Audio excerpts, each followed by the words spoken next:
Hey everyone, back again. Today I want to talk about Angela Davis's essay, The Prison Industrial Complex. Now, before jumping into it, hi, I'm David. I explain philosophical concepts in ways to make them accessible to you. So if you're new here, you can subscribe and see videos at least every single week, sometimes twice a week. If you're new here and you found this on YouTube, you're going to be able to find just the audio on pretty much any podcast platform if you prefer that. If you found this as a podcast, you're going to be able to find it on YouTube where there's sometimes video, like right now. And that's great. If you like what I do, you can like, share, subscribe. You can follow me anywhere other than here, like Instagram, Twitter, TikTok, Twitter. I don't even know. It's not even called that anymore. Anyways, links for the things in the description. If you want to help me out, do all those things I just mentioned. You can also help me out monetarily via Patreon or PayPal, but no pressure to do that. And yeah, let's jump into Angela Davis's The Prison Industrial Complex. Now, she starts out by highlighting that prison labor is really some of the most exploited labor within the United States and really across the world. Prison laborers are paid almost nothing to do their work. They don't have pensions. I mean, the benefits, perhaps there are situations in which this is different, but in general, they work horrible conditions for little to no compensation. And right off the bat, this wasn't always the case. Historically, prison labor was actually paid somewhat well, with the belief being that work itself and incentivizing people to work was actually a tool to re-socialize people into everyday life. Now, that wasn't necessarily true, it didn't work. I mean, the prison system was still intact and still performing its oppressive function. But in any case, this logic around paying prisoners very little, essentially forced labor, is really new, and it is not natural with the prison itself. So Angela Davis here is calling attention to a shift in logic in how prisons are actually conducted that emerged, in the mid-20th century in the United States and all around the world. And the prison industrial complex is not focused on prisons alone. The prison industrial complex is a term that encapsulates a wide constellation of other institutions as well, including the media, government, various corporations, that all have an interest in the existence of prisons that are able to employ people cheaply, really without option, and as a consumer for many products. So corporations will strike deals with prisons and sell them products for their prisoners. And so there are vested interests in the existence of prisons and the continued expansion of prisons. Now, this comes at a time as well, especially in the 70s and 80s in the United States, really thinking about California a lot. All the other states are implicated as well. Prison sizes were increasing, new prisons were being erected as crime was going down. So what was going on here? I mean, clearly prisons were not being built to satisfy a demand for a place to put criminals. Instead, there must have been something else going on. And the inclusion of these other institutions reveals for Angela Davis that it corresponds to a logical turn, a change in logic around what it means to be a criminal and what that criminal can do, not necessarily in atoning for their sins, apparently, or for having done something wrong, but how they can be productive for those very logics, specifically the logics of capitalist exploitation in the United States and all around the world. So Angela Davis didn't come up with this term, the prison industrial complex, and really she's not credited with being the most vocal person about it. People before Angela Davis was talking about this, like Mike Davis, many other activists in the 90s, activists coming out of the anti-Vietnam protests when people were criticizing what they called the military industrial complex.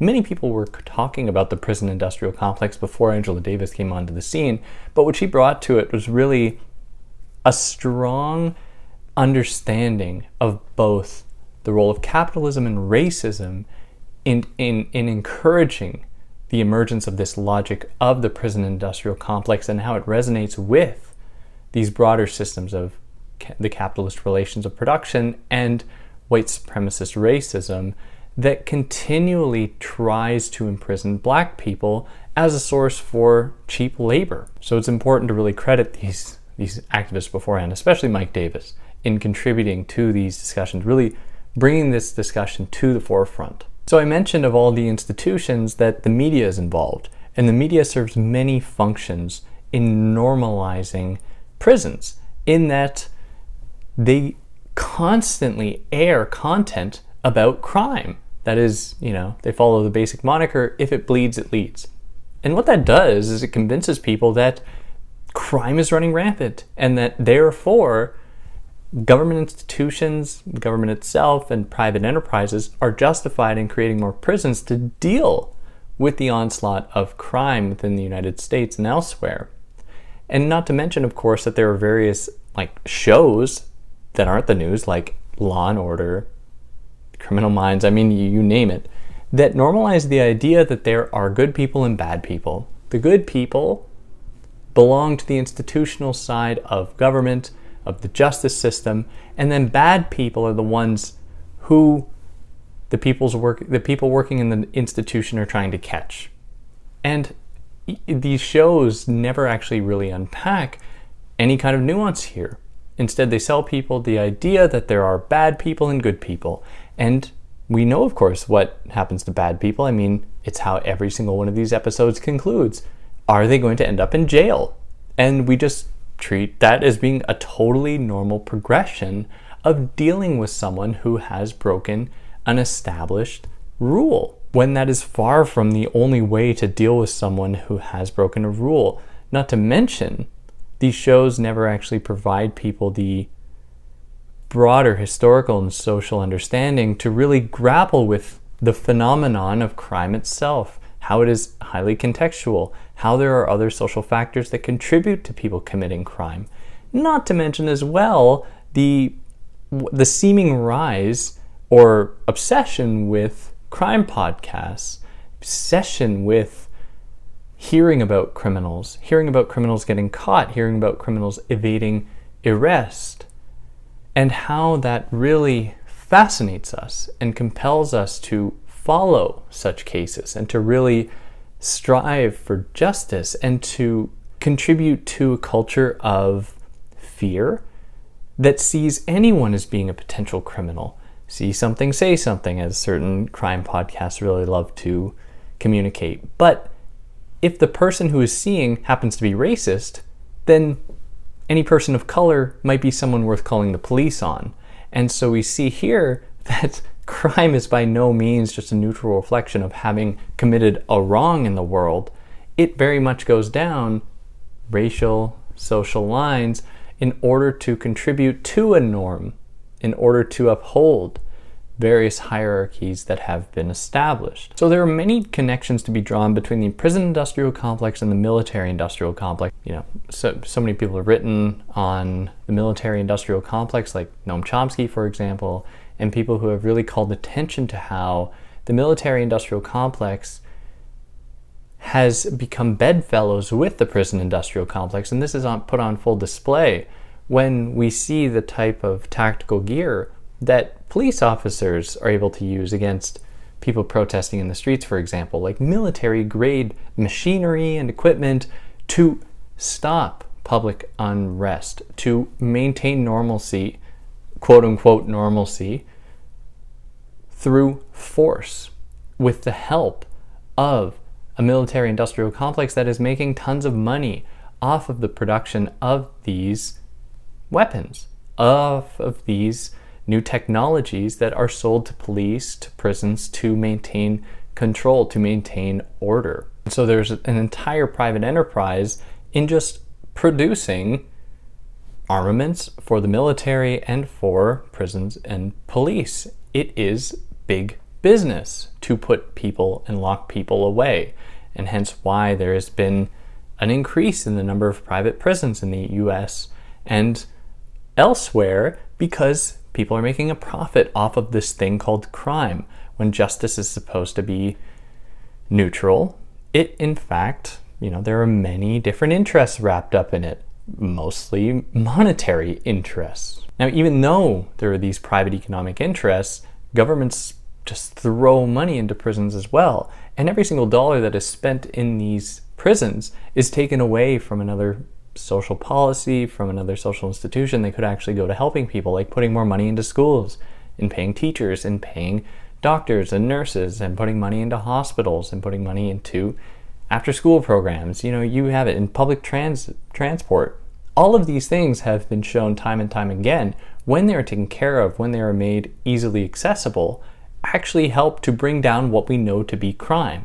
Now, if I frame it this way, as ending crime is really what we are pursuing, then I am falling somewhat into the trap that crime is a thing that just exists out there, as though it's something we can just neutrally observe and that's it. Of course, it is always contextual, but even within that narrative, in the way that crime is depicted today, really popularly, these other institutions, these social ones, would help, at least if money was put into them, to reduce crime.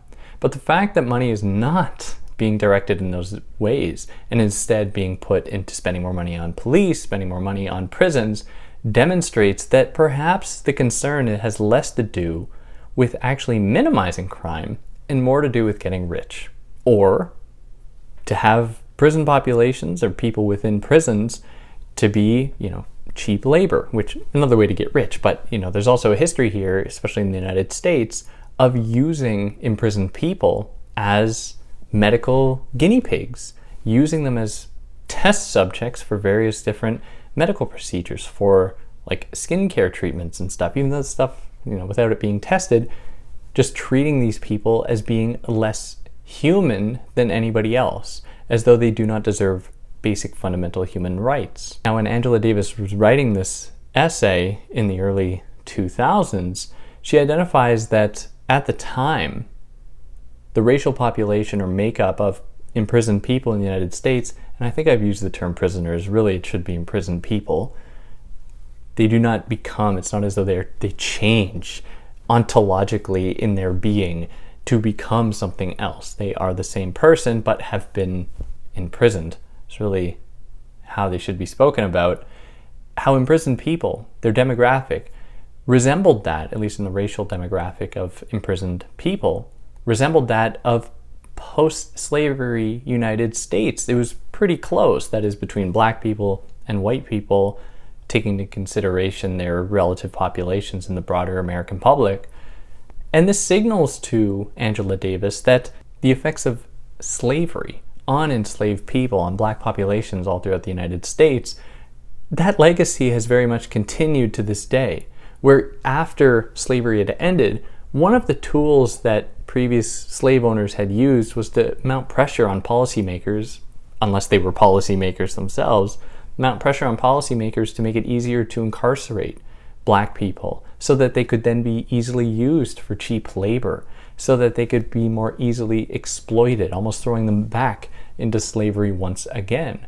And the fact that we were seeing this demographic makeup be somewhat similar reveals that things haven't changed all that much. Like, yeah, sure, things have gotten better, but we are far from actually remedying the evils of the past in terms of slavery and racial oppression in the United States and elsewhere. So what to do in the face of this? Well, really the big aim is not just to oppose prisons.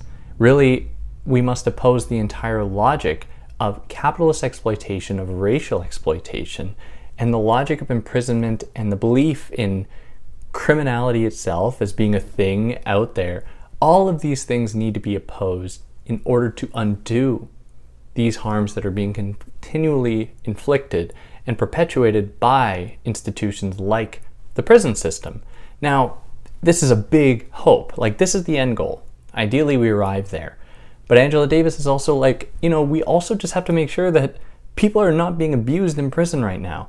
Think about maximum security prisons or people being sent to, a 4x8 cell and they have to just sit there for 23 hours a day. Like, absolutely inhumane conditions that nobody should have to live through. At the very minimum, like, the immediate thing to address would be that.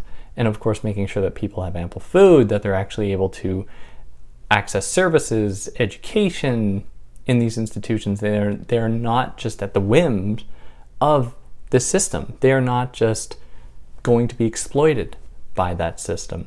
And yeah, That's Angela Davis's The Prison Industrial Complex. If there's anything I excluded or got wrong, I'd love to hear about it. If you like what I did, you can like, share, subscribe. Follow me on any of the other platforms if you want. If you want to reach out, send me a message on any of the platforms if you have any questions. And yeah, let me know what you think. Like, does Angela Davis take this far enough? Is there anything that she doesn't focus on that she should have? I'd really love to hear what you have to say. And yeah, on that note, take care.